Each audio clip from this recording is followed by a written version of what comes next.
pessoas desagradáveis. Tudo bem, Bia? Não, né? Eu queria falar de pessoas agradáveis, mas tudo bem, vamos falar de pessoas desagradáveis. Eu costumo dizer que tem dois tipos de pessoas desagradáveis. Uma que é aquela mal educada mesmo, que ela não tem noção do que se fala ou não se fala, o que é uma coisa privada, o que é uma coisa que pode ser discutida publicamente. E outra é aquela pessoa que tem prazer em chocar, em ver o outro constrangido, em ver o outro passando uma saia justa. Desses dois tipos, né?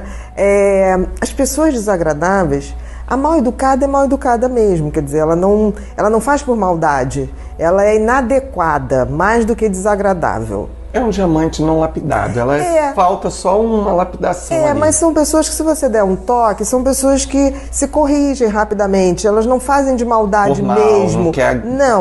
Não é. Às vezes é uma fala, tipo assim, chega, vai puxar um assunto, puxa um assunto. Falta um pouquinho de elegância. Falta um pouquinho de elegância, mas absolutamente trabalhável.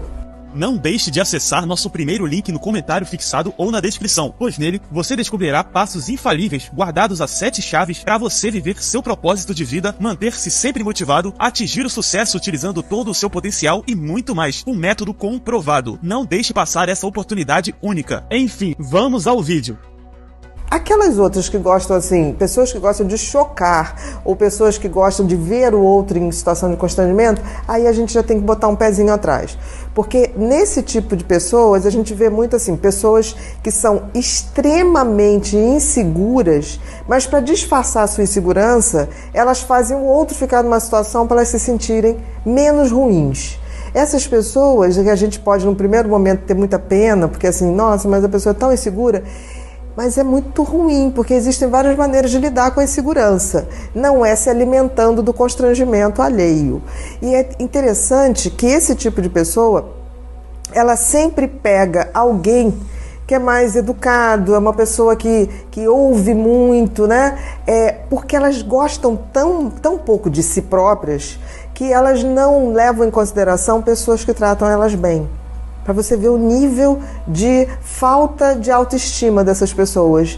Elas preferem aparecer pelo desagradável do que por uma questão de ser uma pessoa bacana, uma pessoa elegante. Tentando ir ali num ponto fraco do outro, né? Porque aí ela sai um pouco do foco. Sai de cena. Ela sai do foco. O foco passa a ser o constrangimento do outro. Mas você vê que não é uma maneira bacana de se notar. Ela quer ter uma relação de poder, mas de uma forma... onde ela esteja numa situação superior. Né? E são pessoas... Para não mostrar sua fragilidade. Para não mostrar sua fragilidade, para que o foco seja da outra pessoa. E tem pessoas que levam isso tão a sério, dessa sua incapacidade de ser ela, né? E ter uma segurança, uma tranquilidade, que uma pessoa segura é muito tranquila. Não é uma pessoa que fica tentando chamar atenção, tentando introduzir um assunto. Se não rolar um papo, não rolou. É aquela coisa que vai acontecer. Você chega num lugar, tem pessoas que você sintoniza, tem pessoas que não sintonizam. Isso não é nada demais, faz parte da vida. Mas existem pessoas que, naquele afã de aparecer ou de se fazer presente no ambiente, elas são capazes de como é que eu vou dizer? Levar o outro a uma situação tão ruim. É como se eles se alimentassem dessa coisa desagradável, como se alimentasse desse sentimento ruim que provocam no outro. E aí eu digo que são pessoas de pouca luz, né? É como se alimentasse de uma escuridão. E eu acho isso muito ruim. E diante de pessoas assim, você só tem duas opções, né? Quem fala muito isso é uma amiga nossa que a gente tem, uma psicóloga muito bacana, a Patrícia Pérez. Né? Ela brinca, tipo assim, que pessoas desagradáveis, você só tem duas maneiras de lidar. Ou você ouve e faz a egípcia, calada, para assim, não dar ibope, não passa aquela informação. Se você não puder, né, sair, né, você não alimenta. E se você puder, você sai. Você pega a primeira direita e vai saindo de mansinho, sem perder a educação, sem perder a elegância. Nos dois casos. Exatamente. E o que essas foram dicas que você deu. Agora, você acha que esse tipo de pessoa, se ele começa a perceber essa dificuldade nele, né, e tem a humildade de querer procurar quais seriam as dicas para ele trabalhar? São coisas da insegurança da vida dele, né? Não, mas aí eu acho assim, aí teria que ser aquele que faz isso por uma questão de não saber. É aquela pessoa que de repente ascendeu a um nível social diferente, não sabe como se comportar e comete gafes e pode ser desagradável. E pede para Exatamente. ajuda. Essa pessoa vai pedir ajuda. Essa pessoa quer melhorar. O desagradável nunca. O desagradável legítimo, ele não quer melhorar, ele quer aparecer. E para aparecer, ele vai aparecer de qualquer maneira, nem que ele tenha que ser desagradável. É aquela coisa assim, tem gente que quer tanto uma fama que ele não se incomoda se a fama vai ser estar na primeira página do jornal por ter cometido uma atrocidade. Mas ele vai valorizar a primeira página do jornal. Você sempre fala que pessoas que querem aparecer, o castigo delas é não aparecer e não dar mídia para elas. Exatamente, nunca.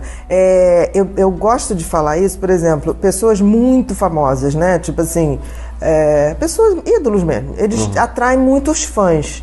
E existem dois tipos de fãs, da mesma maneira. Existe aquele fã que gosta do seu ídolo, ele gosta de ver, ele admira, ele quer iluminar aquele trabalho, ele torce. Esse fã é maravilhoso, porque ele não quer ser visto, ele realmente quer ver o brilho do seu ídolo. Existe um tipo de fã que ele quer ser visto pelo seu ídolo. Esse é um fã que a gente tem que ter muito cuidado, porque ele pode ser desagradável para ser visto. Ele pode provocar, botar uma perna para o seu ídolo passar, para cair e ele ser obrigado a ver. É mais ou menos isso. E existe, né? Então, o segundo tipo, que é essa pessoa que quer aparecer a qualquer custo, esta pessoa tem que ter, eu acho que tem que ter muitos amigos verdadeiros para chegar e dizer, fulano, não tá bacana. Porque é que nem criança não chora. E se ela chora e consegue uma coisa, ela vai o tempo todo negociar esse choro, a manipulação. E se uma pessoa muito insegura e que quer muito aparecer, começa a fazer coisas desagradáveis e ela consegue seus objetivos, quer ser vista, ou ser falada, ou ser reproduzida, ou ser compartilhada de uma certa maneira nas redes, ela vai fazer aquilo, porque o objetivo foi atingido. O grande problema é que nós como sociedade, nós temos que ter esse compromisso de não dar ibope para isso. Porque senão é como uma criança. Ela deu certo, ela vai reproduzir. Mas não é por aí. Desagradável é desagradável. Cuidado com as chances que a gente dá para as pessoas que te desrespeitam. Desrespeito não merece chance, merece correção de rota. Então, a reflexão de hoje é: nunca dê muitas chances, segundas ou terceiras, principalmente, às pessoas que te desrespeitam, porque certamente essas pessoas deixarão de te respeitar cada vez mais, até o limite improvável de desrespeito. Então, fica a reflexão, fica a dica, fica a resenha pra gente refletir. Então, muitas pessoas, e isso acontece muito com pessoas que foram abandonadas pela família ou não tiveram pais, elas não têm muita percepção do que é cuidado, do que é amor. Aí chega alguém na vida dizendo, olha, eu amo, por isso que eu cuido de você, por isso que eu digo que você tem que vestir, o que você tem que falar, como você tem que se portar. A pessoa pode achar que realmente aquilo é amor. Se você parte do pressuposto que você se veste mal, tudo que você fala é besteira, como o outro insinua, tudo que você faz não é bom o suficiente, aí não é só carência, é uma autopercepção muito ruim. Então você acaba realmente acreditando que aquela pessoa é maravilhosa e que está te dando toques, né, cuidando de você, e que te quer bem. Você pode confundir isso com amor. Se ela não tem um parâmetro de um amor saudável, ela pode achar que aquilo é amor e por isso ela tolera. No relacionamento abusivo familiar, você poderia trazer assim, como a gente identificar uma relação abusiva assim, de um pai ou de uma mãe? é sempre essa coisa de desqualificar o outro, mesmo de forma sutil. Então é muito comum, por exemplo, uma mãe ou um pai falar do filho na frente de todo mundo. Fulano tem medo disso, não gosta daquilo, não se socializa. Ficar expondo esse adolescente ou essa criança de uma forma que no fundo está denegrindo. Não é que não possa falar, mas nunca em público.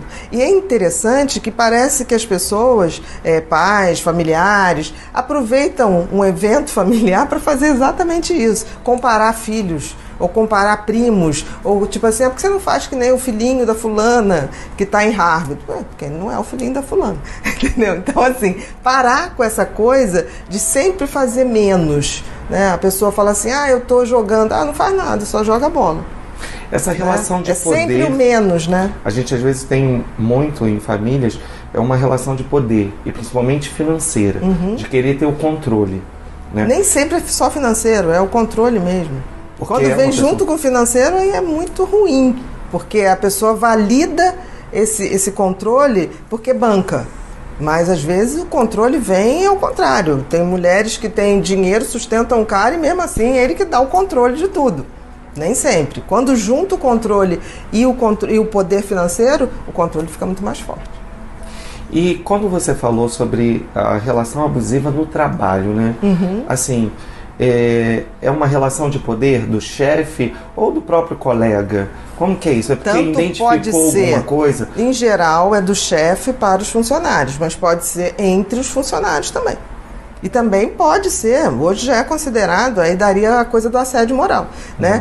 Do próprio funcionário para o chefe. Porque tem funcionários que falam mal do chefe pelas costas, com os outros colegas, né? Denegrindo a imagem, colocando, fala isso, mas em casa deve apanhar da mulher. Tenta fazer uma manipulaçãozinha. Óbvio, né? A gente sabe hoje que o assédio moral, porque antigamente se dizia que o assédio moral, que é esse exercício de poder no trabalho, era definido só de cima para baixo, era do chefe para o funcionário. Hoje a gente sabe que é do chefe para o funcionário, entre os funcionários e do funcionário para o chefe também ocorre. Porque quando você vai denegrir a imagem de alguém, não importa para onde você está fazendo isso, é um assédio moral. E tudo isso se baseia dentro de relações abusivas. Sempre. Por exemplo, se você tem uma relação no trabalho e o teu chefe sempre te critica, quer dizer, você não tem um elogio e sempre as críticas são em público, né? E eu costumo dizer o seguinte, as críticas podem ser feitas, mas vamos fazer em particular, não precisa ser público, né? Agora, os elogios vamos fazer em público, não tem problema nenhum, entendeu? Então agora, se você começa dentro de um trabalho, o outro está sempre errado, ele nunca faz do jeito que você colocou, nunca é o resultado que era previsto, isso é um assédio, isso é um abuso. E você falando sobre abuso, né, e a gente falando assim, aí você traz religião. E tem essa relação de abuso também dentro das religiões. Óbvio. Porque eu de vez em quando, eu converso com pessoas, o responsável pelo templo ou pela igreja, aquele padre que manipula as situações, né? Não, sempre tem. Olha só, onde tiver relacionamentos humanos, você vai ter relação de poder. É da essência do ser humano. A questão é se esse poder vai ser exercido de uma maneira perversa ou não empática e maléfica mesmo. A diferença é essa. Bia, síndrome do Hulk, popularmente chamada, né? Isso. Mas a gente está falando sobre o transtorno de explosões intermitentes. Exatamente. O que você pode falar um pouquinho sobre a síndrome do Hulk pra gente? O transtorno já foi chamado até transtorno da raiva intermitente. Hoje é chamado transtorno da explosão intermitente. Se é intermitente, é uma coisa que acontece com muita frequência. Para a gente caracterizar uma pessoa que tem esse tipo de transtorno, ela tem que ter explosões absolutamente desproporcionais, pelo menos 2 vezes por semana, tá? Num período de 3 meses. No mínimo, né? Isso pode ocorrer muito mais. O que acontece é que todo mundo tem raiva, né? Isso é uma coisa comum.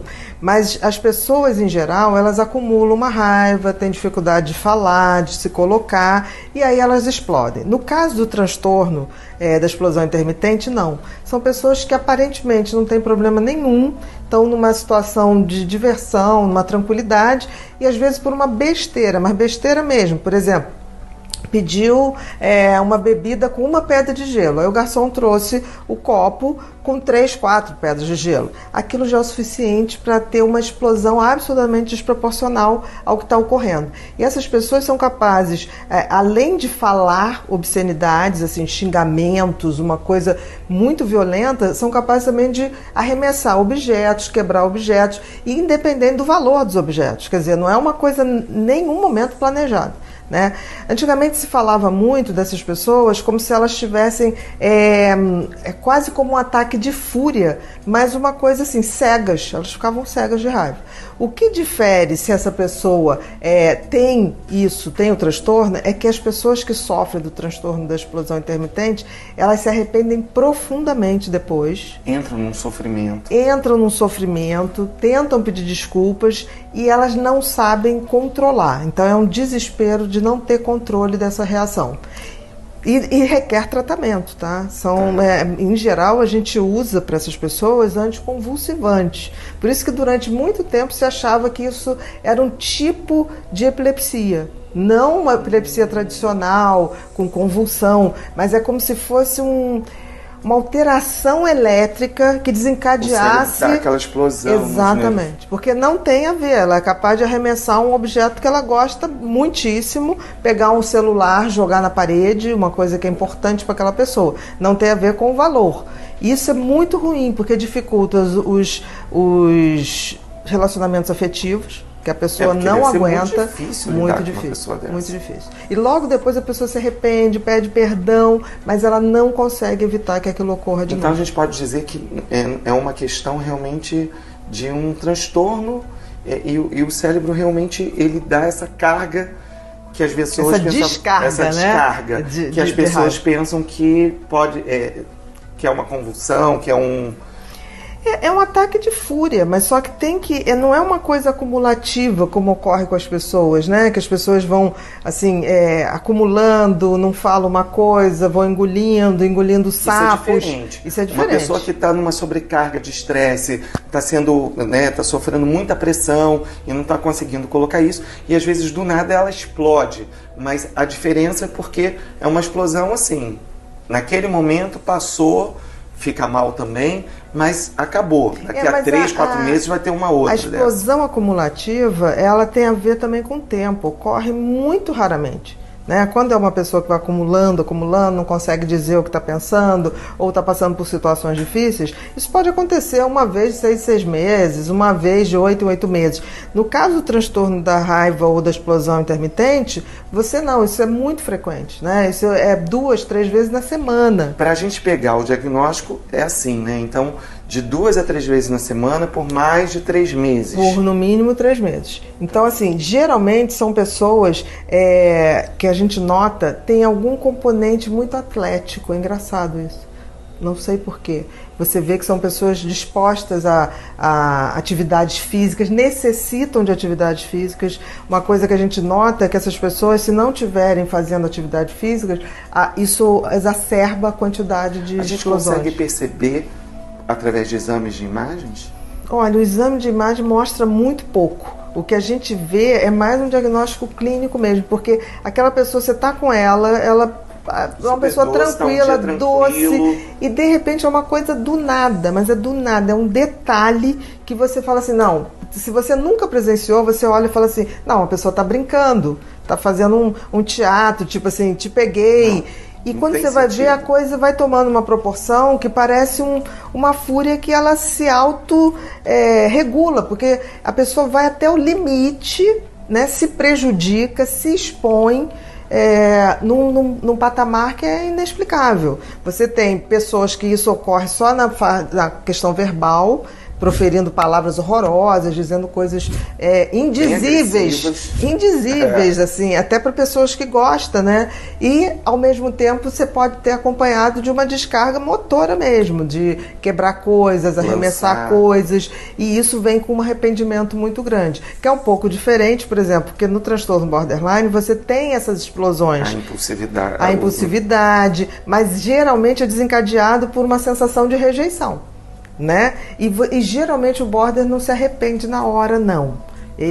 Ele tenta até se justificar. No transtorno da raiva intermitente, não, a pessoa se arrepende profundamente, é como se ela falhasse em se autocontrolar. É quase um distúrbio do autocontrole mesmo. Não consegue.